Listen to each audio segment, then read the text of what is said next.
కృష్ణ మాధుర్య తెలుగు అందరికీ తెలుగు గీత కార్యక్రమానికి స్వాగతం అండి. ఈరోజు మనం క్లాస్‌ని ప్రారంభించే ముందు జగన్నాథ స్వామి ఆశీస్సులు తీసుకుందాం. జై జగన్నాథ్ బలదేవ్ సుభద్రమయ్యాకి జై, సుదర్శన్ భగవాన్‌కి జై, పాములదేవికి జై, పద్మపావన్ జయపతాక స్వామి గురు మహారాజ్‌కి జై, జగద్గురు శ్రీల ప్రభుపాద్‌కి జై. ప్రార్థనలు. ఓం అజ్ఞానాతిమిరంధస్య జ్ఞానాంజనాశలాకయా చక్షురున్మిలితం येन తస్మై శ్రీగురవే నమః. నమో విష్ణుపాదాయ కృష్ణప్రస్థాయ భూతలే శ్రీమతే భక్తివేదాంత స్వామిన్ ఇతి నామినే. నమస్తే సారస్వతే దేవే గౌరవాణి ప్రచారిణే నిర్విశేష శూన్యవాది పాశ్చాత్య దేశతారిణే. जय श्री कृष्ण चैतन्य प्रभु नित्यानंद श्री अद्वैता गदाधरा श्रीवासादि गौर भक्त वृंद. हरे कृष्णा कृष्णा कृष्णा हरे हरे, हरे राम राम राम हरे हरे. मूकं करोति वाचालं पंगुं लङ्घयते गिरिं यत्कृपातमहं वन्दे श्रीगुरुं दीनतारिणं परमानन्दमाधवं श्रीचैतन्य ईश्वरम्. హరే కృష్ణ అండి అందరికి. ఈరోజు మనం 11వ అధ్యాయం నుండి 32వ శ్లోకం చూద్దామండి. 11వ అధ్యాయం 32వ శ్లోకం. శ్రీ భగవానువాచ కాలోస్మి లోకక్షయకృత్ ప్రవృద్ధో లోకాన్ సమాహర్తుమిహ ప్రవృత్తః ऋतेऽपि त्वां न भविष्यन्ति सर्वे एव स्थिताः प्रत्यनीकेषु योधाः. श्रीभगवानुवाच कालोऽस्मि लोकक्षयकृत् प्रवृद्धो लोकान् समाहर्तुमिह प्रवृत्तः ऋतेऽपि त्वा न भविष्यन्ति सर्वे एव स्थिताः प्रत्यनीकेषु योधाः. దేవదేవుడైన శ్రీకృష్ణ భగవానుడు పలికెను, నేను ఘనమైన లోక వినాశకర కాలమును జనులందరినీ నశింపజేయుటకే నేను ఇచ్చటకు అరుదించి తిని, నీవు పాండవులు తప్ప ఇచ్చటనున్న ఇరు పక్ష యోధులందరూ చంపబడనున్నారు. భాష్యము. 2 పారాగ్రాఫ్లు ఉన్నాయండి. ఒకటి మాతాజీసి, ఇంకొకటి ప్రభుజీస్. ఎవరైనా చదవండి. నేను చదువుతాను మాతాజీ. హరే కృష్ణ. మాతాజీ వేరే మాతాజీ భవానీ మాతాజీ కూడా చెయ్యెత్తారు. భవానీ మాతాజీని చదవాలి. ఓకే అండి, ఓకే అండి. హరే కృష్ణ. హరే కృష్ణ మాతాజీ. మాతాజీ ఎన్నో శ్లోకం మాతాజీ? 11వ అధ్యాయం 32వ శ్లోకం మాతాజీ. హరే కృష్ణ. భాష్యము. శ్రీకృష్ణుడు దేవదేవుడని తనకు స్నేహితుడని తెలిసినను అతన్ని వివిధ రూప ప్రదర్శనచే అర్జునుడు విభ్రాంతుడయ్యను. కనుకనే అతడు ఆ వినాశకర శక్తి యొక్క వాస్తవ ప్రయోజనంను గూర్చి మరల అడిగాను. పరమసత్యము సమస్తమును చివరికి బ్రాహ్మణులను కూడా నశింపజేయనని వేదములందు తెలుపబడినది. కఠోపనిషత్తు 1.2.25 నుండి క్రింది విధంగా తెలుపబడినది. యస్య బ్రహ్మ చ క్షత్రం చ ఉభే భవత ఓదనః మృత్యురస్యోపసేచనం క యుద్ధ వేద యత్ర సహా. అనగా అంత్యమున బ్రాహ్మణులు, క్షత్రియులు మరియు ప్రతి ఒక్కరూ దేవదేవునిచే ఆహారము వలె మృంగివేయబడుదురు. దేవదేవుని ఈ ప్రస్తుత రూపము సర్వమును హరించినటువంటిది.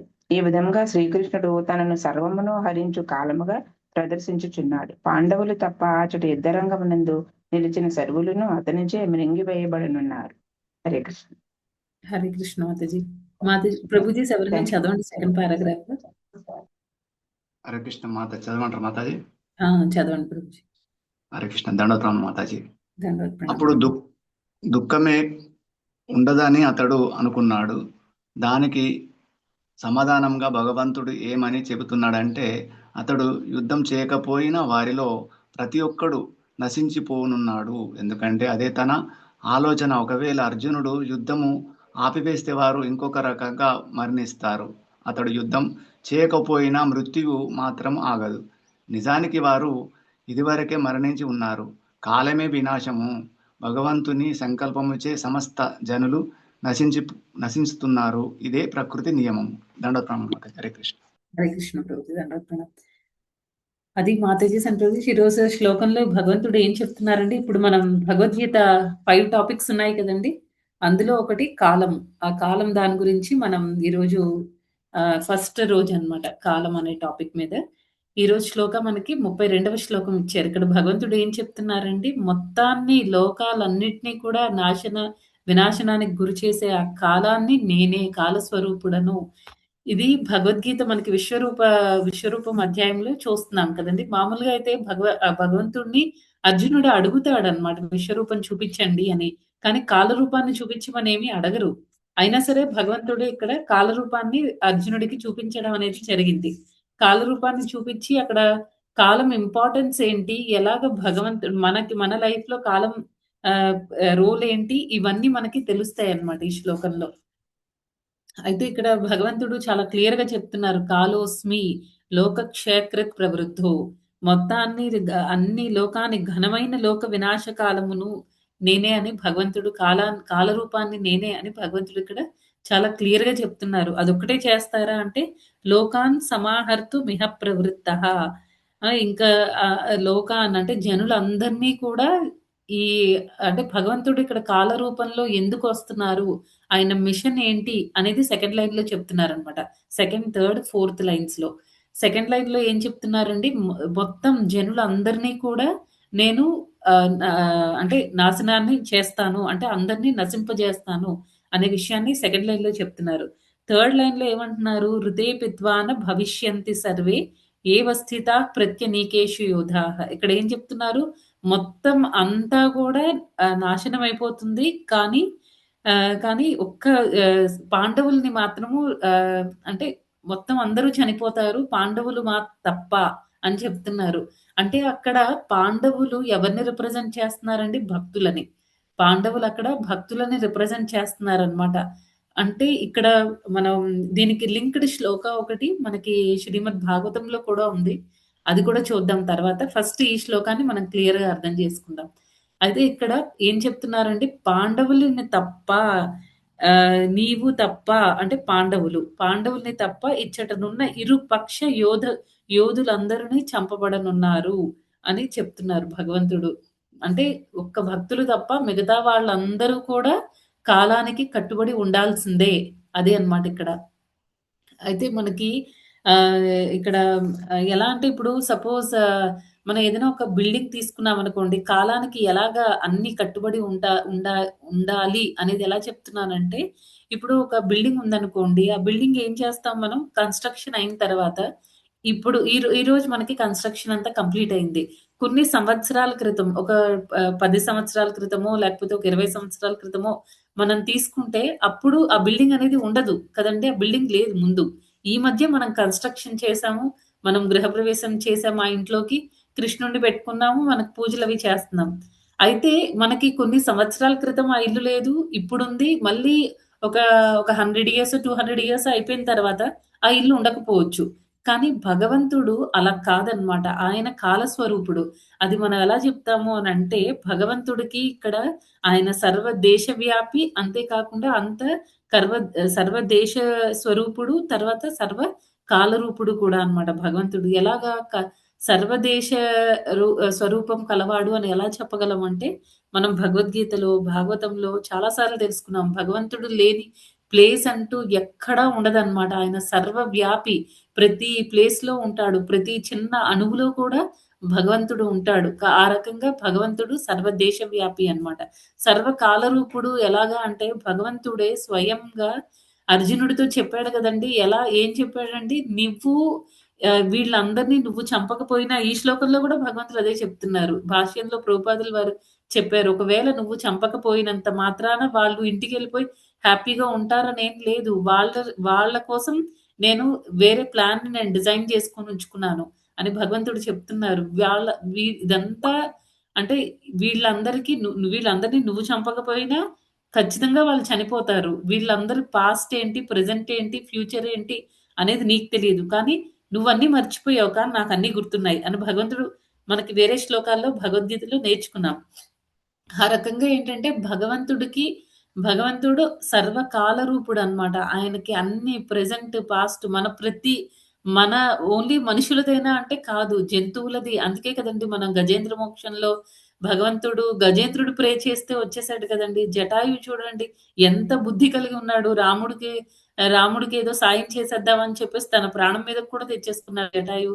అంటే ఏంటి ఇక్కడ భగవంతుడు ఓన్లీ మనుషులకు మాత్రమే కాలరూపుడు కాదు.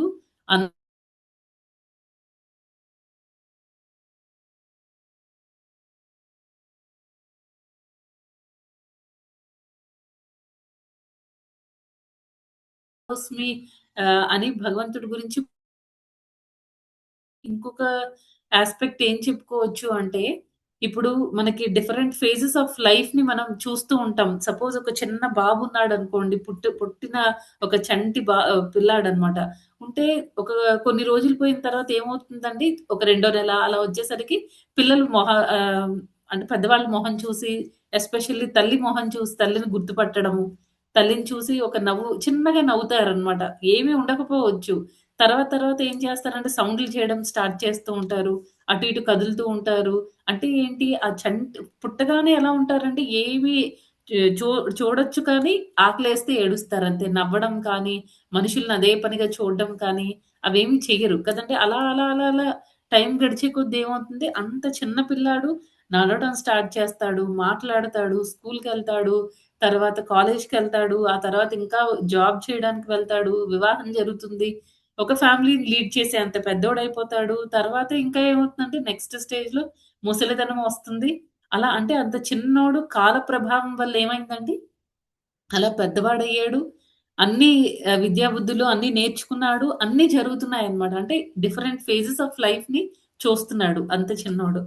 అలాగే ఏంటంటే మన జీవితంలో కూడా ఇప్పుడు అది ఎలా అంటే ఆ కాలరూపాన్ని ఈ పర్టిక్యులర్ శ్లోకంలో మనకి ఈ శ్లోకంలోనే కాదు ముందు తర్వాత శ్లోకంలో కూడా భగవంతుడు అర్జునుడు ఒక పాయింట్ చెప్తాడన్నమాట. ఆహ్, నాకు విశ్వరూపం చూపించినప్పుడు ఒక ఫేస్ కాదు భగవంతుడికి ఎన్నో ముఖాలుంటాయన్నమాట. కదండీ! చాలా వేళ్ళ నోళ్ళున్నాయి. తర్వాత ముఖాలున్నాయి. ఆ పళ్ళు సందుల మధ్యలో ఈ యోధులందరూ ఇరుక్కుంటున్నారు. ఇవన్నీ చెప్తారు కదా! అక్కడ చెప్పినప్పుడు అవన్నీ చెప్తున్నప్పుడు ఒక ఇంపార్టెంట్ పాయింట్ వస్తుందన్నమాట. అందులో ఏమంటారండి మాత్స్ ఉంటాయి కదా! ఫ్లైస్ ఆహ్, మినుగురు పురుగులు అవేం చేస్తాయండి అగ్ని ఎక్కడైనా ఉంటే అవి ఆకర్షితం అయిపోతాయన్నమాట. ఆకర్షితం అయిపోయి ఆ అగ్నికి అట్రాక్ట్ అయిపోయి అవి వాటి దేహాన్ని అవి వదిలేస్తాయన్నమాట. చచ్చిపోతాయి. కదండీ! అలాగే ఈ యోధులందరూ ఏం చేస్తున్నారండి ప్రతి భగవంతుడికి ఆ విశ్వరూప దర్శనం జరిగినప్పుడు అన్ని ఫేసెస్ నుంచి కూడా మంట వస్తూ ఉంటుందన్నమాట. ఆ మంటలోకి ఈ యోధులందరూ ప్రవేశించబడుతున్నారు. వాళ్ళందరూ కూడా గర్భంలో కలిసిపోతున్నారన్నమాట. కాలక్రమేణా వాళ్ళు దాన్ని వదిలేస్తున్నారు అని చెప్తున్నారు. అంటే అది ఏం ఇండికేట్ చేస్తుందండి? మనందరి పరిస్థితి కూడా అంతే అన్నమాట.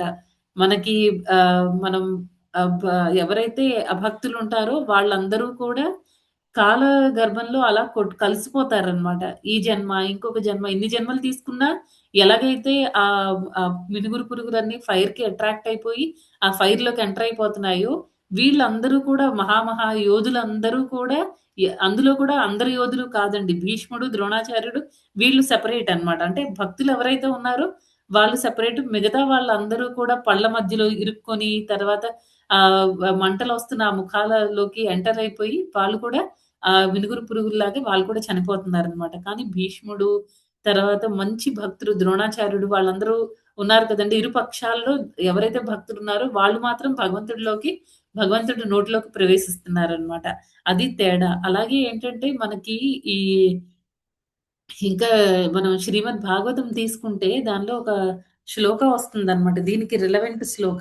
అది భాగవతం 2వ స్కందము 3వ అధ్యాయము 17వ శ్లోకం. 2.3.17 అదేంటి అంటే ఆయుర్హరతి వై పుంసాం ఉద్యన్ అస్తం చయన్ అసౌ తస్యార్తే యత్క్షణో నీత ఉత్తమ శ్లోక వార్తయా. ఇక్కడ ఏం చెప్తున్నారు both by rising and by setting the sun decreases the duration of life of everyone except one who utilizes the time by discussing topics of the all good personality of Godhead. ఈ శ్లోకంలో ప్రత్యేకించి ఏం చెప్తున్నారంటే ఒక్కొక్క రోజు sun ఈ సూర్యుడు ఉంటాడు కదండీ! సూర్యుడు ఉదయించినప్పుడు, అస్తమించినప్పుడు ఏం జరుగుతూ ఉంటుందండి? మన జీవితాల్లో మనందరి జీవితాల్లో కూడా అది ఏ జీవైనా సరే ప్రతి ఒక్కళ్ళ జీవితాల్లో కూడా ఒక్కొక్క రోజు తగ్గిపోతూ ఉంటుంది. ఆహ్, కానీ except one who utilises the time by discussing topics of the all good personality of godhead. కానీ ఎవరైతే భగవంతుడి గురించి వింటూ ఉంటారో, భగవంతుడికి సంబంధించిన టాపిక్స్ గురించి ఎవరైతే చర్చలు జరుపుతూ ఉంటారో, అలాంటి వాళ్ళకి తప్ప మిగతా వాళ్ళందరి జీవితాల్లో కూడా సూర్యుడు ఉదయించినప్పుడు, ఆ తర్వాత సూర్యుడు అస్తమించినప్పుడు ఒక్కొక్క రోజు తగ్గిపోతూ ఉంటుంది. వాళ్ళ లైఫ్ స్పాన్‌లో, వాళ్ళ జీవితంలో ఒక్కొక్క రోజు తగ్గిపోతుంది అని అంటున్నారు. అంటే దాని అర్థం ఏంటండి? ఎవరైతే భక్తి చేయకుండా ఉంటారో, వాళ్ళ జీవితాల్లో ఏం జరుగుతుందండి? ఎన్నో జన్మలు తీసుకుంటూ ఉంటారు కదా! జన్మ, మృత్యు, జర, వ్యాధి ఈ 4 వాటికి వాళ్ళు గురవుతూ ఉంటారు. ఆ జన్మ మృత్యువుల సైకిల్‌లో తిరుగుతూ ఉంటారు. రకరకాల యోనుల్లో ప్రవేశిస్తూ ఉంటారు. రకరకాల జన్మలు తీసుకుంటారు. తీసుకొని వాళ్ళ జీవితం అలా గడిచిపోతూ ఉంటుందనమాట. ఏమి రియలైజేషన్ ఉండదు. ఏమి తెలుసుకోలేకపోతారనమాట భగవంతుడి గురించి. కానీ ఎవరైతే భక్తులుంటారో వాళ్ళ వాళ్ళ జీవితంలో కూడా సూర్యుడు ఉంటాడు, అస్తమిస్తూ ఉంటాడు, తర్వాత ఉదయిస్తూ ఉంటాడు. ఈ 2 జరుగుతూనే ఉంటాయి. కాకపోతే వాళ్ళ జీవితంలో ఏమవుతుందంటే, ఒక్కొక్కసారి సూర్యుడు ఉదయించడం, అస్తమించడం జరిగినప్పుడు వా భక్తులు ఆహ్, మృత్యువుకి దగ్గరవుతూ ఉంటారు. అంతే కదండీ! లైఫ్ స్పాన్ తగ్గిపోవడం అంటే ఏంటి? మృత్యువుకి దగ్గరవుతున్నట్టు. అలాగే భక్తులు కూడా మృత్యువుకి దగ్గరవుతారు. కానీ అక్కడ సెపరేషన్ ఏంటి అంటే, ఒక్కొక్క రోజు గడుస్తూ ఉంటే వాళ్ళు ఎలాగ ఆలోచిస్తూ ఉంటారు, అమ్మో! ఈరోజు నేనేం చేశాను భక్తి, ఈరోజు ఏం చేసుకున్నాను, ఈరోజు ఇవన్నీ చేశాను, రేపు ఇంకా ఏం చేయాలి అనే దాని గురించి ఆలోచిస్తారు. అంటే వీళ్ళు భగవంతుడికి దగ్గరవుతూ ఉంటారు. వాళ్ళేమో మృత్యువుకి దగ్గరవుతూ ఉంటారనమాట. ఎందుకంటే టైం గడిచిపోయే కొద్దీ భక్తులకి ఎలా అనిపిస్తుంది, అమ్మో! నా జీవితం ఎంత కాలం నేనిక్కడ బతుకుతానో తెలీదు. ఎందుకంటే మనం చాలా వరకు ఈ భగవంతుడి గురించి వింటున్నాము, నేర్చుకుంటున్నాము. కాబట్టి మనకి ఎంతో కొంత భక్తులనే వాళ్ళకి ఈ మనం కూడా బర్త్‌డే సెలబ్రేట్ చేసుకుంటాం. కానీ ఏదో ఒక మూల మనకి అమ్మో! ఒక 1 ఇయర్ అయిపోయిందా? ఇంకా ఎన్నాళ్ళు నాకు టైం ఉందో తెలీదు. ఇప్పటి వరకు నేనేం చేశానో, దాన్ని భగవంతుడు ఎంతవరకు తీసుకున్నారో, నేను భగవద్ధామానికి చేరుకోవడానికి నేను ఎలిజిబిలిటీ సంపాదించుకున్నానో లేదో, ఇవన్నీ మనకు తెలియదు కాబట్టి అంటే ఒక్కొక్క స్టెప్ ఇంకా దగ్గరికి క్లోజ్ అవ్వాలి. ఇంకా భగవంతుడికి క్లోజ్ అవ్వాలి అనే దాంతో ఆలోచిస్తూ ఉంటామనమాట. తర్వాత ఇంకా భగవంతుడు ఇప్పుడు ఇంకా చాలా చాలా ఎగ్జాంపుల్స్ చెప్పుకోవచ్చండి. టైం అనే దానికి మనం ఇంకా చాలా రకాల ఎగ్జాంపుల్స్ చెప్పుకోవచ్చు. అందులో ఏంటంటే ఇప్పుడు సపోజ్ ఒక ఫ్లవర్ మనం తీసుకున్నామనుకోండి. ఫ్లవర్ తీసుకుంటే ఎలా ఉంటదో గులాబీ పువ్వు తీసుకుంటే అది ఫస్ట్ రోజు ఎలా ఉంటుంది చాలా ఫ్రెష్‌గా ఉంటుందనమాట. ఒక ఒక రోజు గడిచిన తర్వాత కొంచెం వాడిపోతుంది. అంటే కొంచెం బెంగుళూరు లాంటి క్లైమేట్‌లో ఉంటే కొంచెం వాడుతుంది. థర్డ్ డే వచ్చేసరికి ఇంకా వాడిపోతుంది. నాలుగో రోజు వచ్చేసరికి పూర్తిగా ఎండిపోయినట్టు అయిపోతుందనమాట. కదండీ! అంటే కాలం వల్ల ఇదంతా జరుగుతుందనమాట. సపోజ్ ఒక యాపిల్ మనం తీసుకున్నా అంతే. ఫస్ట్ మహా అయితే ఒక వారం రోజులు అది చాలా ఫ్రెష్‌గా ఉండొచ్చు. ఆ తర్వాత ఏమవుతుందంటే స్లోగా అది సాఫ్ట్‌గా అయిపోతుంది. ఆ తర్వాత ఇంకా కొంచెం కులుతుంది. మొత్తం ఇంకొక వారం రోజులు గడిచేసరికి పూర్తిగా కులిపోతుందనమాట. అంటే ఏంటి? మనం అప్పుడేం చేయాలంటే, ఆ ఫ్రూట్ ఫ్రెష్‌గా ఉండేటప్పుడు, ఆ యాపిల్ ఎప్పుడైతే ఫ్రెష్‌గా మనం మార్కెట్ నుంచి తీసుకొనొస్తామో, అప్పుడే మనం ఆహ్, తినేయాలనమాట. లేకపోతే ఏమవుతుందండి, అలా తినకపోతే ఏమవుతుంది, తర్వాత కొన్ని రోజులు పోయిన తర్వాత కులిపోతుందనమాట. మన జీవితంలో టైం కూడా అంతే అనమాట. ఎప్పుడైతే మనకి అందుకే 'ప్రహ్లాద్ మహారాజ్' చెప్తారు కదా! 5 ఇయర్స్ నుంచే మనం భక్తి అనేది స్టార్ట్ చేయాలని. అంటే మనం ఫ్రెష్‌గా ఉన్నామనమాట అప్పుడు. యాపిల్ ఎలా అయితే ఫ్రెష్‌గా ఉన్నప్పుడు తినడానికి పనికొస్తుందో, అలాగే ఏంటంటే మన బాడీ ఇలా ఫిట్‌గా ఉన్నప్పుడే, ఆరోగ్యంగా మనం ఉన్నప్పుడే మనం భక్తి అనేది స్టార్ట్ చేసేసి, భగవద్ధామానికి మనం చేరుకోవడానికి ప్రయత్నించాలనమాట. లేకపోతే ఏమవుతుంది, ఆ కుళ్ళిపోయిన యాపిల్ లాగే మనం కూడా మన ఒంట్లో ఉన్న శక్తి అంతా కూడా తగ్గిపోతూ ఉంటాయి. అంతే కదండీ! ఇప్పుడు చిన్న పిల్లలు ఒక 20స్‌లో ఉండేవాళ్ళు చేసినంత పని 60స్‌లో, 70స్‌లో ఉండేవాళ్ళు చేయలేరు. అందుకే ఏం చేయాలి? కానీ చాలామంది ఏమంటారు, ఇప్పుడే ఎందుకండి భగవద్గీత 50 ఇయర్స్ వచ్చాక మేము చదువుతాం. ఇప్పుడు మాకవన్నీ అక్కర్లేదు. ఇప్పుడెందుకు? ఇది లైఫ్ ఎంజాయ్ చేయడానికి. ఏం ఎంజాయ్‌మెంట్ చేస్తున్నామండి? కాదు. ఒక్కొక్క రోజు మన జీవితంలో గడుస్తూ ఉంటే మనం మృత్యువుకి దగ్గరవుతూ ఉంటాము. అదే భక్తుల జీవితంలో ఒక్కొక్క రోజు గడుస్తూ ఉంటే వాళ్ళు భగవంతుడికి దగ్గరవుతారనమాట. ఎందుకంటే ఏమో అప్పటికే వాళ్ళు అంతా వాళ్ళు భగవద్ధామానికి చేరుకోవడానికి కావలసిన క్వాలిఫికేషను, ఆ అర్హత అవన్నీ సంపాదించుకున్నారేమో! అందుకే వాళ్ళు భగవంతుడి ధామానికి చేరుకుంటారు.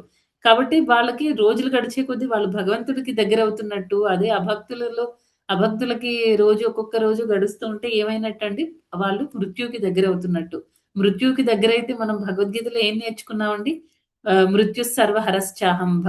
భగవంతుడు మృత్యు రూపంలో వచ్చి ఎవరైతే భక్తి చెయ్యరో వాళ్ళకేమవుతుంది, భగవంతుడు మృత్యు రూపంలో వచ్చి మొత్తం సర్వాన్ని హరించుకుపోతాడనమాట.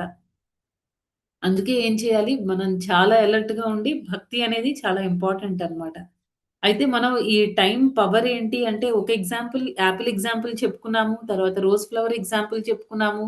బిల్డింగ్ ఎగ్జాంపుల్ కూడా చెప్పుకున్నాము. బిల్డింగ్ కూడా అంతే కదండీ! ముందు ఉండదు. కానీ ఇప్పుడు మనం కన్‌స్ట్రక్షన్ చేసిన తర్వాత ఎన్ని రోజులు ఆ బిల్డింగ్ అలాగే ఉంటుందండి. మనం కొన్ని ఇయర్స్ వరకు ఏంటంటే, మనం పెయింటింగ్‌లవి వేసి నీట్‌గా మెయింటైన్ చేస్తే కొన్ని సంవత్సరాలు బానే ఉండొచ్చు. కానీ hundreds of years, thousands of years, వేల కొద్దీ సంవత్సరాలు ఆ బిల్డింగ్ అలాగే ఉండదు కదండీ! రోజు రోజుకి అది పాడైపోతూ ఉంటుంది. ఒకరోజు కంప్లీట్‌గా కొలాప్స్ అయిపోవచ్చనమాట. అలా ఏంటంటే ఇవన్నీ తర్వాత ఒక చిన్న బేబీ నుంచి ఒక ఓల్డ్ ముసలితనం వచ్చేంత వరకు అది కూడా కాల ప్రభావం వల్ల ఇవన్నీ జరుగుతూ ఉంటాయన్నమాట. కొన్నిసార్లు ఈ టైం అనే దాన్ని ఫైర్‌తో కంపేర్ చేస్తారు. దానికి కూడా మనం ఎగ్జాంపుల్ చెప్పుకున్నాం. ఏం చెప్పుకున్నాం అంటే మాత్ ఎగ్జాంపుల్ అన్నమాట. మాత్ ఎగ్జాంపుల్ చెప్పుకున్నాం కదా! ఏమవుతుందో మాత్స్ అన్నీ పురుగులన్నీ కూడా ఫైర్‌కి అట్రాక్ట్ అయిపోయి అందులోకి వెళ్ళిపోతాయి, చనిపోతాయి. అదే భగవంతుడు, భక్తులు వాళ్ళెలాగా ఫైర్‌లోకి ఎంటర్ అవ్వడము. అదే మన విశ్వరూపం చూసినప్పుడు ఈ యాస్పెక్ట్ జరిగిందనమాట. విశ్వరూపంలో అన్ని ఫేసెస్‌లో కూడా మంటలొస్తూ ఉంటాయి. దానిలోకి నార్మల్ యోధులందరూ ఎంటర్ అయితే, ఎవరైతే భక్తులయ్యి, యోధులయ్యి ఉంటారో వాళ్ళు మాత్రం భగవంతుడిలోకి ఎంటర్ అవుతారనమాట. అంటే మళ్ళీ వాళ్ళకి భగవంతుడు భక్తి ఇంకా కంప్లీట్‌గా అవ్వకపోతే మళ్ళీ ఇంకొక ఛాన్స్ వస్తుంది భక్తి చేసుకోవడానికి. అదే అభక్తులకైతే కింద ప్లానెట్స్‌లోకి ఎంటర్ అయిపోతారనమాట. భక్తి చేయకుండా ఉంటే. తర్వాత ఇంకా ఎగ్జాంపుల్ ఏం చెప్పుకోవచ్చు అంటే, సపోజ్ ఇప్పుడు మనం ఒక ఫైర్‌లోకి ఈ వుడ్ ఏమైనా పెట్టామనుకోండి, ఏదైనా చెక్క ఏదైనా పెద్ద చెక్క ముక్క ఏమైనా పెట్టామనుకోండి, ఏమవుతుంది, ఫస్ట్ అది రెడ్డిష్‌గా మారుతుంది. ఆ తర్వాత కొంచెం సేపు ఇంకా మనం కాలుస్తూనే ఉన్నామన్నమాట. ఫైర్ కంటిన్యూయస్‌గా మనం అగ్ని అనేది సప్లై చేస్తూనే ఉన్నాం. అప్పటికేమవుతుందంటే ఆ చెక్క ఫస్ట్ ఎర్రగా అవుతుంది. తర్వాత అదేమో స్లోగా పైనుంచి ఒక లేయర్ లాగా ఫార్మ్ అవుతూ వైట్ కలర్ యాష్ ఫార్మ్ అయిపోతుందన్నమాట. అలా ఏంటంటే కాలగర్భంలో ఈ ఫైర్ అసోసియేషన్ తీసుకోవడం వల్ల ఆ చెక్క అనేది యాష్ లాగా ప బూడిదలాగా మారిపోయిందన్నమాట. అలాగే మనం క్రిమటోరియంలో ఇప్పుడు మనం ఇది ఉంటుంది కదండీ! శవాలవి కాలుస్తూ ఉంటారు గదా! ఆహ్, హ్మ్. క్రిమటోరియం. దానిలో ఏమవుతుందండి, శవాన్ని పెడతారు. పెట్టిన తర్వాత మంట పెట్టగానే కొంచెం సేపు పోయిన తర్వాత అది పెద్ద మంటలు ఒస్తాయి. ఆ తర్వాత స్లోగా ఏమవుతుందండి, ఆ శవము బూడిదలాగా మారిపోతుందనమాట. బోన్స్ అవి ఉండొచ్చు.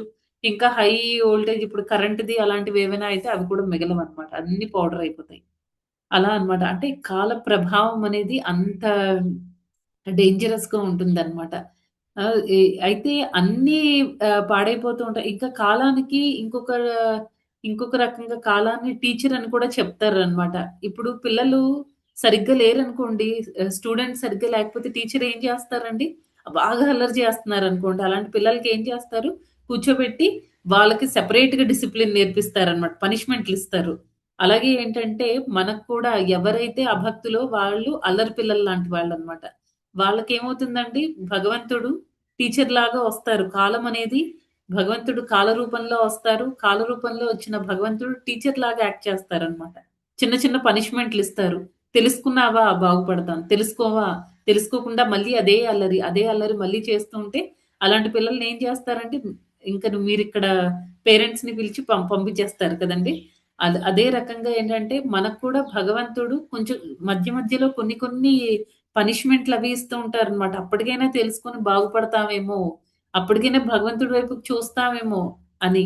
కొంతమంది తెలుసుకుంటారండి. కొన్ని పనిష్మెంట్‌లొచ్చిన తర్వాత, అమ్మో! ఏంటి ఇదంతా భగవంతుడే చేస్తున్నారు. నాకెందుకు ఇన్ని పనిష్మెంట్‌లొస్తున్నాయి. ఇవన్నీ పనిష్మెంట్‌లు నేను టాలరేట్ చేసుకున్న బదులు బెటర్ భగవంతుడి వైపుకెళ్ళిపోదాం. నాకు ఆయనైనా కొంచెం కాపాడతాడేమో అని బుద్ధి తెచ్చుకుంటారనమాట.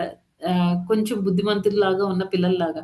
కొంతమంది మరీ అల్లరి అంటే అస్సలు ఇంకా చాలా మూర్ఖంగా ఉంటారనమాట. ఎన్ని చెప్పినా, ఎంత పనిష్మెంట్‌లిచ్చినా వాళ్ళ దారి వాళ్ళదే. ఆఖరికి వాళ్ళు నాశనం అయిపోతున్నా సరే తెలుసుకోరు. అలాంటి వాళ్ళకేంటంటే ఇంకా భగవంతుడు ఇంకా తీవ్రమైన పనిష్మెంట్‌లు ఇవ్వాల్సొస్తుందనమాట. అలా ఇక్కడ కాలం ఏంటంటే ఫైర్‌లాగా యాక్ట్ చేస్తుంది. కొన్నిసార్లేమో కాలం అనేది టీచర్‌లాగా కూడా ఉంటుందనమాట. మనకన్నీ నేర్పిస్తూ ఉంటుంది. అంతే కదండీ! కొంతమంది చాలా ఒక ఏజ్‌లో ఉండేటప్పుడు కొంతమంది చాలా అగ్రెసివ్‌గా ఉంటారనమాట. ఎందుకు వాళ్ళకి బాగా డబ్బులుండొచ్చు. లేకపోతే ఏదో అహంకారం అనమాట. మెటీరియలిస్టిక్‌గా ఉన్న ఐశ్వర్యాల్ని చూసుకొని భౌతిక పరంగా ఉన్న ఐశ్వర్యాలను చూసుకొని ఆళ్ళు చాలా హ్యాపీగా అయిపోయి కళ్ళు నెత్తికెక్కేస్తాయన్నమాట. అలాంటి వాళ్ళు చాలా గర్వంతో ప్రవర్తిస్తారు. ఎవరెన్ని చెప్పినా ఏది పట్టించుకొని వినే పరిస్థితిలో ఉండరనమాట. కానీ అలాంటి వాళ్ళకి ఈ కాలం అనేది ఒక దెబ్బ కొడుతుందనమాట. అంటారు కదండీ! ఓడలు బళ్ళవుతాయి, బళ్ళు ఓడలవుతాయి అని అంటారు గదా! అలా ఏంటంటే ఏదో రివర్సల్స్ జరుగుతాయన్నమాట లైఫ్‌లో. అలా అయ్యేసరికి అంత అహంకారంతో ఒకప్పుడు ఇలా ఉన్న మనిషేనా ఈరోజు ఇలా అయిపోయాడు అని మనం అనుకుంటాం కదండీ! చాలా సార్లు మనం మన జీవితాల్లో ఇలాంటి సందర్భాలను చూస్తూ ఉంటాం అన్నమాట వేరే వాళ్ళని చూసినప్పుడు. కాకపోతే ఏంటంటే మనం అలాంటి పరిస్థితిలోకి మనం తెచ్చుకోకూడదన్నమాట. ఉన్నప్పుడు గర్వంగా ఉండకూడదు. లేనప్పుడు మనం పూర్తిగా దిగజారిపోయినట్టు ఉండకూడదన్నమాట. భగవంతుడితో పనిష్మెంట్‌లు కాదు. భగవంతుడు మనకి ఏంటంటే మనల్ని ప్రేమగా చూసుకునే ఆ అట్మాస్ఫియర్ మనకి మనమే క్రియేట్ చేసుకోవాలి. తర్వాత ఇలా ఏంటంటే ఇంకా ఇలా ఇవన్నీ విషయాల్ని కూడా మనకి ఈ శ్లోకంలో అంటే 32వ శ్లోకంలో చెప్పారు. అయితే దీనికి రిలేటెడ్ శ్లోక ఇందాక మనం ఒకటి డిస్కస్ చేసాం కదండీ! శ్రీమద్ భాగవతంలో 2:3.17 అన్నమాట. ఆ శ్లోకంలో భగవంతుడు ఏం చెప్తున్నారంటే అది అక్కడ ఏం మాట్లాడుతున్నారంటే, ఈ భక్తి అనేది అయితే ఇప్పుడు భగవంతుడు కాల రూపంలో వచ్చి ఆహ్, ఈ అభక్తులకి అందరికి చాలా పనిష్మెంట్‌లొస్తాయి. ఇవన్నీ మనం నేర్చుకుంటున్నాం. కదండీ! అయితే మరి దీనికి సొల్యూషన్ ఏంటి? అందరిని అందరిని నాశనం చేయడమేనా భగవంతుడి పని అంటే అది కాదనమాట. ఇక్కడ ఏం చెప్తున్నారంటే భక్తి జీవితంలోకొచ్చినప్పుడు మనకి ఎలాంటి లాస్ అనేది ఉండదనమాట. భక్తి ఒకటే మార్గం. భగవంతుడికి భక్తి చేస్తే మనం సేఫ్ హ్యాండ్స్‌లో ఉన్నట్టనమాట. మనకెలాంటి ప్రాబ్లమ్స్ ఉండవు. ప్రాబ్లమ్స్ ఉన్నా మన ప్రతి ఫేజ్‌లో కూడా అంటే మనం కూడా చిన్న పిల్లల్లానే పుట్టాము. మనం కూడా డిఫరెంట్ ఫేజెస్ ఆఫ్ లైఫ్ చూస్తున్నాం. ఒకరోజు మనం కూడా ముసలవుతామనమాట. భక్తులు కూడా ముసలి అవుతారు. అయితే కాకపోతే ఏంటంటే భగవంతుడి హ్యాండ్ అనేది మన జీవితంలో ప్రతి ఫేజ్‌లో కూడా ఉంటుందనమాట. మనం కొన్ని సార్లయితే మనకనిపిస్తుంది మనం ప్రార్థించము. మనం కష్టాల్లో ఉండేటప్పుడు మనకి కొన్ని సార్లు మనకి తెలియకుండా సపోజ్ మనం రోడ్డు మీద నడుస్తున్నామండి. సడెన్‌గా బ్యాక్ నుంచి ఏదైనా వస్తుంది. జస్ట్ మనం మిస్ అవుతాం అన్నమాట. పక్క నుంచి అలా వెళ్ళిపోతుంది. ఏ లారీయో లేకపోతే బస్సో సంథింగ్ ఏదో ఒకటి. అప్పుడు ఎవరండి మనల్ని రక్షించారు? వెనకాల ఏం జరుగుతుందో కూడా మనకు తెలీదు. అవునా కాదండి? మనకి వెనకాల ఏం జరుగుతుందో కూడా తెలీదు. కానీ మనం సేఫ్‌గా రోడ్డు మీద అలా నడుచుకుంటూ వెళ్ళిపోతాం. వచ్చింది అలా పక్క నుంచి మనకి అలా సైడ్ నుంచి ఎళ్ళిపోతుందన్నమాట. మనకి అది చూసిన తర్వాత అనిపిస్తుంది, అమ్మో! ఏంటి ఇలా జరిగింది అని. ఇంకొక్క క్షణం కొంచెం నేను అటు జరిగుంటే నా పని అయిపోయి ఉండేది కదా! అని మనకనిపిస్తుంది. అప్పుడు మనం ఏమైనా ప్రార్థనలు చేసామా అండి? అసలు మనకు తెలియని కూడా తెలీదు. మన బ్యాక్ నుంచి ఏమొస్తుంది? ఏది మనల్ని గుద్దబోయింది? ఇవన్నీ మనకి తెలీదు. ఇవన్నీ మనకి తెలియకపోయినా ఆ టైంలో మనల్ని ఎవరు రక్షించారండి? భక్తి జీవితంలో భక్తుడి పరిస్థితి ఆ రకంగా ఉంటుందన్నమాట. మనం ప్రార్థించక్కర్లేదు. మనం నాకది కావాలి, ఇది కావాలి అని మనం అడగక్కర్లేదన్నమాట. మనకి ఏది కావాలి, ఎప్పుడు కావాలి ప్రతీదీ భగవంతుడికి తెలుసు. తల్లి ఏ రకంగా అయితే తన పిల్లల్ని కేర్ తీసుకొని అవసరం ఉన్నా, లేకపోయినా ఇది మనకి ఏది మంచిదో అది చూసుకుని తల్లి అన్నీ ముందే ఏ రకంగా అయితే అన్నీ మన జీవితంలో అరేంజ్ చేసేస్తుందో భగవంతుడు కూడా సేమ్ అంతే అన్నమాట. అన్నీ మనకి అరేంజ్ చేస్తారు. ఆయనే చూసుకుంటారు. మనమేం ప్రత్యేకించి దాని కోసం ప్రార్థనలు, పూజలు చేయక్కర్లేదన్నమాట. మనం చేయాల్సిందల్లా ఒక్కటే భగవంతుడికి సేవ. భగవంతుడి పట్ల ప్రేమని డెవలప్ చేసుకోవాలి. అయితే ఇక్కడ ఈ ఈ శ్లోకంలో భాగవతం శ్లోకంలో ఏం చెప్తున్నారంటే, ఆ శ్లోకం స్టార్టింగ్‌లో ఎలా వచ్చిందంటే, సూర్యుడు ఏ రకంగా అయితే సూర్యుడు ఉదయించడం, అస్తమించడం ఆ టైం అలా జరుగుతున్నప్పుడు మన జీవితాల్లో ఒక్కొక్క రోజు తగ్గిపోతూ ఉంటాయి. ఎక్సెప్ట్ భక్తుల జీవితంలో మాత్రం అలా జరగదు. ఎందుకంటే వాళ్ళు భక్తి చేస్తూ ఉంటారు కాబట్టి ఒక్కొక్క రోజు గడుస్తూ ఉంటే వాళ్ళు ఒక్కొక్క స్టెప్ భగవంతుడికి దగ్గరగా క్లోజ్‌గా వెళ్తూ ఉంటారనమాట. తర్వాత ఇంకా ఈ అయితే ఈ భక్తులు ఎలాగా ఉంటారు అనే దానికి ఒక అంటే ఈ శుద్ధ భక్తులు చేసేవి వాళ్ళకి చాలా బెనిఫిషియల్‌గా ఉంటాయి. ఇప్పుడు ఈ పర్పట్‌లో కూడా ఈ 11.32 పర్పట్‌లో కూడా ప్రభుపాద చెప్పారనమాట. ఏం చెప్తున్నారంటే ఈ భక్తి చేయడం వల్ల ఎలాంటి లాస్ అనేది ఉండదు. అంత బెనిఫిటే తప్ప మనకి ఎలాంటి లాస్ అనేది ఉండదు అని చెప్తున్నారు. సేమ్ పాయింట్ ఈవెన్ ఈ భాగవతం శ్లోకాల్లో కూడా చెప్పారు. భక్తిలో మనకి లాస్ అనేది ఉండదు. ఓన్లీ బెనిఫిట్ అన్నమాట. మనకంతా మంచే జరుగుతూ ఉంటుంది. అయితే భక్తినైతే ఎందుకు చేయాలి అనంటే, మనల్ని మనం తెలుసుకోవడం కోసం, భగవంతుడితో మనకున్న రిలేషన్ తెలుసుకోవడం కోసం, ఎవరైతే తెలుసుకొని చూడండి ఎవరైనా సరే భక్తులు ఒకప్పుడు భక్తి చేయకముందు మనం ఎలా ఉండేవాళ్ళం, భక్తి చేసిన తర్వాత మనం ఎలా ఉండేవాళ్ళం అనేది ఆలోచిస్తే, భక్తి చేయకముందు మనం చిన్న చిన్న విషయాలకు కూడా కొంతమంది ఏడుస్తారు. కొంతమంది చాలా సీరియస్‌గా తీసేసుకుంటారు. కొంతమంది వేరే వాళ్ళతో గొడవ పడొచ్చు. ఇవన్నీ కూడా భక్తిలో మనకి కొంచెం టైమ్ పీరియడ్ దాటేసరికి ఏమవుతుందండి, అవన్నీ మనలో ఉన్న క్వాలిటీస్ అన్నీ పోతాయన్నమాట. ఏది జరిగినా మన మంచికే, భగవంతుడున్నాడు అనే నమ్మకంతో చాలా సంతోషంగా ఉంటారన్నమాట భక్తులు. ప్రాబ్లమ్స్ లే లేవు వాళ్ళకి, భగవంతుడు ప్రాబ్లమ్స్ అన్నీ తీసేసాడు. అందుకే వాళ్ళు సంతోషంగా ఉన్నారు. అలా కాదండి. భగవంతుడు వాళ్ళని ఏ సిట్యుయేషన్‌లో పెట్టినా సరే, వాళ్ళంతే సంతోషంగా ఉండగలుగుతారనమాట. అది భక్తిలో ఉన్న బ్యూటీ అన్నమాట. నెక్స్ట్ ఇంకా ఏం చెప్తున్నారంటే, శుద్ధ భక్తుల సాంగత్యం గురించి, భగవంతుడి సాంగత్యం గురించి కూడా ఇంకొక ఎగ్జాంపుల్ ఈ భాగవతం శ్లోకాల్లో చెప్పారు. అదేంటి అంటే, ఇప్పుడు మనకి ఒంట్లో బాలేదనుకోండి, కొన్నిసార్లు డాక్టర్ ఏం చేస్తారు? టాబ్లెట్ ఇస్తారు. కొన్నిసార్లు ఏం చేస్తారు? మనకి ఇక్కడ నర్వ్స్ అవి తీసుకొని దానికి అంటే వెయిన్స్‌లోకి డైరెక్ట్‌గా ఇంజెక్షన్‌ని పాస్ చేస్తారు కదండీ! ఐవీఎఫ్ కదా అంటారు. అది చేస్తారనమాట. ఏమవుతుందంటే డైరెక్ట్‌గా మనకి ఇంజెక్షన్ పెట్టడం వల్ల ఇమ్మీడియేట్‌గా మనకి ఏ ప్రాబ్లమ్ అయితే ఉందో దాని నుంచి మనం ఫాస్ట్‌గా రికవర్ అవుతాం అనమాట. ఇప్పుడు జనరల్‌గా అంటే మనం ఒక్కొక్కసారి అనుకుంటాం ఈ డాక్టర్‌లేంటి డబ్బుల కోసం ఇవన్నీ చేస్తున్నారని. కానీ ప్రతిసారి డబ్బుల కోసం అందరూ డబ్బుల కోసమే చేయరండి. కొన్ని సార్లేంటంటే పేషెంట్ కండిషన్ చాలా సీరియస్‌గా ఉందనుకోండి. ఇప్పుడు టాబ్లెట్స్ వేసుకున్నా కొంచెం టైం పడుతుందనమాట. ఒకేసారి ఎక్కువ డోసేజ్ ఇవ్వడానికి అవ్వదు. బాడీ తట్టుకోలేకపోవచ్చు. అందుకని ఏం చేస్తారంటే డైరెక్ట్‌గా మనకు ఆ వెయిన్స్‌లోకి ఇంజెక్షన్ ఇస్తారు. అప్పుడు రికవరీ అనేది ఎలా ఉంటుందండి? చాలా ఫాస్ట్‌గా ఉంటుంది. జనరల్‌గా ఈ రోజుల్లో ఈ vitamin B deficiency, D deficiency after Covid చాలా మందిలో ఎక్కువగా ఉంటుందనమాట. డాక్టర్స్ ఏం సజెస్ట్ చేస్తున్నారు? డి విటమిన్‌కి ఓకే గానీ, బి విటమిన్‌కయితే డైరెక్ట్‌గా మనం ఇంజెక్షన్ అవి పెడదామంటే అదైతే మంచిది. ఫాస్ట్‌గా రికవర్ అవ్వడానికి ఛాన్సెస్ ఉన్నాయి. డెఫిషియన్సీ పోతుంది అని చెప్తున్నారనమాట.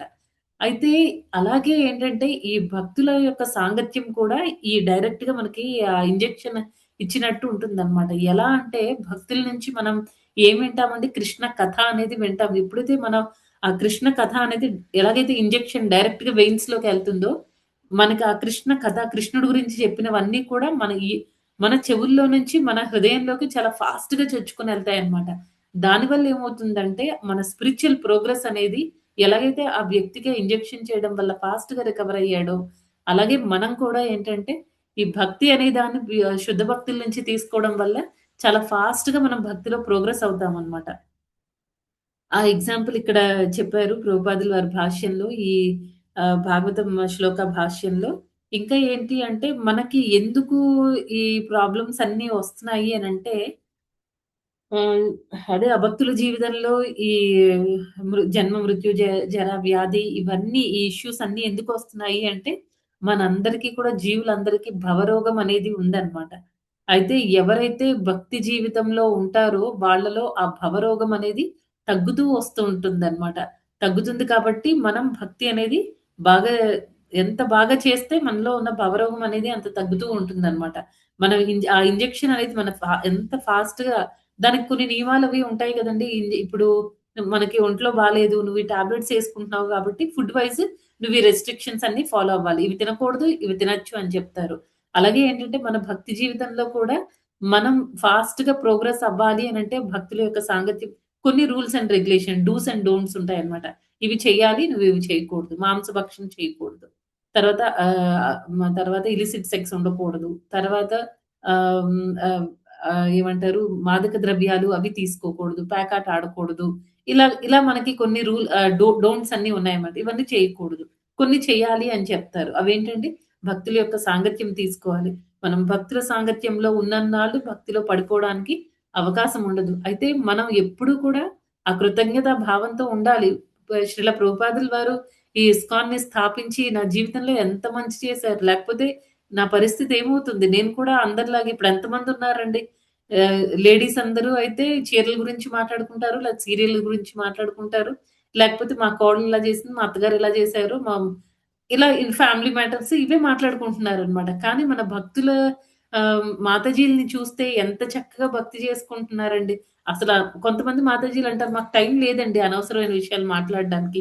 ఇవి చేసుకోవడానికే మాకు టైం సరిపోవట్లేదు. ఇంకా భక్తి చేయాలి, ఇంకా అది చేయాలి, ఇది చేయాలి, బుక్ డిస్ట్రిబ్యూషన్‌లు చేయాలి. ఆహ్, ఆహ్, దామోదర ఆరతి సేవ చేయాలి" అని మాతాజీలు. ప్రభుజీలు ఏం చేస్తారండి? ఒకవేళ భక్తి జీవితంలోకి రాకపోయి ఉండుంటే జెంట్స్ అందరూ ఏం చేస్తారంటే పాలిటిక్స్ గురించి మాట్లాడతారు. లేకపోతే రియల్ ఎస్టేట్ బిజినెస్‌ల గురించి వాటి గురించి మాట్లాడుకుంటారు. ఆఫీసుల్లో జరిగే పాలిటిక్స్, బయట రాజకీయ నాయకులు చేసే పాలిటిక్స్ వీటి గురించి మాట్లాడుకుంటారు. లేకపోతే ఇంకా మా పిల్లల్ని అది చదివించాలి, మీ ఆస్తి ఇంకా ఇలా డెవలప్ చేసుకోవాలి, అక్కడ సైట్ ఉంది, ఇక్కడ ఈ ప్లాట్ ఉంది, ఇవన్నీ మాట్లాడుకునేవారు. కానీ మన ప్రభుజీలు ఇప్పుడు ఉన్న ప్రభుజీలందరూ ఏం చేస్తున్నారండి? ఎక్కడ ఎలా క్లాసులు కండక్ట్ చేయాలి, నేను క్లాస్ తీసుకోవాలి, దీక్ష తీసుకోవాలి, మా పిల్లల్ని కూడా నేను ఈ భక్తి మార్గంలోకి నడిపించాలి. ఇలా రకరకాల ఈ ప్లానింగులతో ఉన్నారండి. ఎంత మార్చేసారండి ప్రభుపాదుల వారు మనందరి జీవితాల్ని. అలా ఏంటంటే ఈ భక్తి అనే దాని వల్ల మనం కొంచెం చేసినా సరే దానివల్ల ఎలాంటి నష్టం కూడా ఉండదనమాట. మనల్ని రక్షించడానికి ఎప్పుడు కూడా భగవంతుడు ఉంటాడనమాట. నెక్స్ట్ ఇంకా మనం శ్రీమద్ భాగవతంలో ఇంకొక శ్లోక కూడా ఉందనమాట. అదేంటంటే అది దేవకి ప్రేయర్స్. దేవకి మాత చెప్తుంది. అది 10థ్ క్యాంటోలో వస్తుంది. 10థ్ క్యాంటో 3rd చాప్టర్ 26థ్ శ్లోక. 10.3.26 ఇక్కడ దేవకి ఏం చెప్తుందంటే, యోయం కాలస్తస్య తే వ్యక్తబంధో కాలస్తస్య. ఇక్కడ మొత్తం ఈ ఏం చెప్తున్నారంటే మొత్తం ఈ క్రియేషన్ అనేది అంతా కూడా ఆహ్, నువ్వు కంట్రోల్‌లో పెట్టుకున్నావు కదా! కాలాన్ని కంట్రోల్‌లో పెట్టావు కదా! ఆ కాలం ఆధ్వర్యంలో మొత్తం ఈ క్రియేషన్, ఈ సృష్టి మొత్తం జరుగుతుంది అని చెప్తున్నారనమాట. తర్వాత ఇంకొక మాట ఏం చెప్తున్నారు? చేష్టాం చేష్టతే ఏన విశ్వం నిమేషాదైర్ వత్సరాంతో మహీయాం తం త్వేషానం క్షేమధామ ప్రపద్యే. ఇక్కడేమంటున్నారంటే, ఈ మొత్తం నువ్వు అవ్యక్త రూపంలో ఉన్న టైమ్‌వి అంటే భగవంతుడు అంటే ఇప్పుడు అర్జునుడికైతే టైమ్ ఫార్మ్‌లో చూపిచ్చాడన్నమాట. ఇక్కడ ఎలా కనిపిచ్చారంటే దేవకి, వసుదేవులకి ఆహ్, భగవంతుడు మామూలుగా 4 హ్యాండెడ్ విష్ణు ఫార్మ్‌లో కనిపిచ్చి, ఆ తర్వాత చిన్ని కృష్ణుడిలాగా అయిపోయారు. కదండీ! ఇక్కడ భగవంతుడు టైమ్ ఫార్మ్‌లో ఏం కనిపించలేదు. కానీ దేవకి ఏం చెప్తుందంటే, ఈ మొత్తం క్రియేషన్ అంతా కూడా నీ అన్‌మానిఫెస్టెడ్ ఫార్మ్‌లో అంటే నీ అవ్యక్త రూపంలో ఉన్న కాలం మీదే డిపెండ్ అయ్యి ఈ సృష్టి అంతా జరుగుతుంది. సృష్టి అంతా జరుగుతుంది. నువ్వే కాల స్వరూపుడవు అని చెప్తున్నారన్నమాట. You act as the controller of time. నీ నువ్వు ఎలా అంటే ఈ టైమ్‌ని కంట్రోల్ చేసేవాడిగా నువ్వు నడుస్తున్నావు అని చెప్తుందన్నమాట. ఇంకా దీని పర్పట్‌లో శ్రీల ప్రభుపాదుల వారు ఎలా ఎక్స్‌ప్లెయిన్ చేస్తారంటే, మనం ఇప్పుడు మయాధ్యక్షేణ ప్రకృతి సూయతే సచరాచరం ఈ శ్లోకం ఉంది కదండీ! అదొక శ్లోకాన్ని రిఫర్ చేశారు. ఆ తర్వాత బ్రహ్మ సంహితలో యచ్చక్షురేష సవితా సకల గ్రహాన్ యచ్చక్షురేష సవితా సకల గ్రహాణాం రాజా సమస్త సురమూర్తిరశేష తేజాః యస్యాజ్ఞయా భ్రమతి సంభృత కాలచక్రో గోవిందమాది పురుషం తమహం భజామి. ఇక్కడ సూర్యుడు ఎలాగ సూర్యచంద్రులు సూర్యుడు ఎస్పెషల్లీ ఎలా అండి నడుస్తున్నాడు, ఒక టైమ్ అనే ఆర్బిట్‌లో నడుస్తున్నాడు. అంతే కదండీ! సూర్యుడు ఎప్పుడు తిరుగుతూ ఉంటాడు. తర్వాత టైమ్ ఫ్యాక్టర్‌ని మనకి టైమ్ అనేది ఎలా తెలుస్తుంది? నడి నెత్తి మీద ఉంటే మనకి 12 గంటలు అయిందని అలా మనం ఈ సూర్యుడు అనేవాడు ఏంటంటే టైమ్ కంట్రోల్‌లో ఉంటాడు. అంటే టైమ్ ఫ్యాక్టర్‌ని బేస్ చేసుకొని తనకి ఒక ప్రిస్క్రైబ్డ్ ఆర్బిట్ ఉంటుందన్నమాట. ప్రతిసారి సూర్యుడు అదే ఆ ఆర్బిట్‌లోనే కక్షలోనే తిరుగుతూ ఉండాలన్నమాట. అంతేగాని నేను వేరే కక్షలోకి వెళ్తే ఏమవుతుందంటే కొలాప్స్ అయిపోతాయి. ఒక ప్లానెట్‌కి వేరే ఒక్కొక్క గ్రహాలు అవన్నీ గుద్దుకుంటాయన్నమాట. అందుకని ప్రతి ఒక్కళ్ళకి కూడా ఎంత స్పీడ్‌గా తిరుగుతున్నా సరే అవి అవే ఆర్బిట్‌లో తిరుగుతూ ఉంటాయి. తర్వాత సూర్యుడు ఈ పర్టిక్యులర్ టైమ్ వచ్చేసరికి ఈ ప్లేస్‌లో ఉండాలి. ఈ టైంలో ఈ ప్లేస్‌లో ఉండాలి. ఈ టైంలో ఎండ రావాలి. ఈ టైంలో సూర్యుడి ఆ హీట్ ప్రతాపం తగ్గిపోతూ ఉండాలి. ఇలా ఇవన్నీ కూడా టైమ్ బేస్ చేసుకొని సూర్యుడు తిరుగుతూ ఉంటాడనమాట. అయితే ఈ టైమ్ ఎవరి కంట్రోల్‌లో ఉంది అని ఇక్కడ దేవకీమాత చెప్తున్నారండి. లార్డ్ విష్ణు. భగవంతుడు విష్ణుమూర్తి కంట్రోల్‌లో టైమ్ ఉందనమాట. మనందరము ఇంక్లూడింగ్ సూర్యుడు, చంద్రుడు తర్వాత డెమిగాడ్స్ అంటే దేవతలు అందరూ కూడా టైమ్ కంట్రోల్‌లో ఉంటే ఈ టైమ్ అనేది భగవంతుడి కంట్రోల్‌లో ఉంది అనే విషయాన్ని ఇక్కడ క్లియర్‌గా చెప్తున్నారనమాట. అలా ఏంటంటే మనకి ఈ టైమ్ అనేది చాలా చాలా ఇంపార్టెంట్ ఫ్యాక్టర్. ఒక్కొక్క రోజు గడుస్తూ ఉంటే మనకి ఎస్పెషల్లీ భక్తులు అస్సలు టైమ్ వేస్ట్ చేయరండి. ఎలాంటి భౌతికపరమైన కార్యక్రమాల గురించి కానీ, లేకపోతే విషయాల గురించి చర్చలనేవి వాళ్ళ దగ్గరికి రావు. ఒకవేళ పొరపాటున వచ్చినా మళ్ళీ వెంటనే అమ్మో! ఏంటి ఈ విషయం గురించి మాట్లాడుతున్నాం మనకిది అవసరమా? అని వెంటనే దాన్ని వదిలేస్తారనమాట. అదే అభక్తులైతే అలాంటి చర్చల్ని చాలా చాలా ఎంజాయ్ చేస్తూ ఉంటారు. కదండీ! ఈ టైమ్ అనేది మనకి చాలా చాలా ఇంపార్టెంట్. భగవంతుడు ఏం చెప్పారండి? మృత్యు సర్వహరశ్చాహం. అదెప్పుడు మనం మర్చిపోకూడదు. మనం భగవంతుడిని వదిలేసి పక్కకెళ్ళిపోయి నేను ఎంజాయ్ చేస్తాను అని అనుకుంటే భగవంతుడు మన దగ్గర నుంచి మన దగ్గర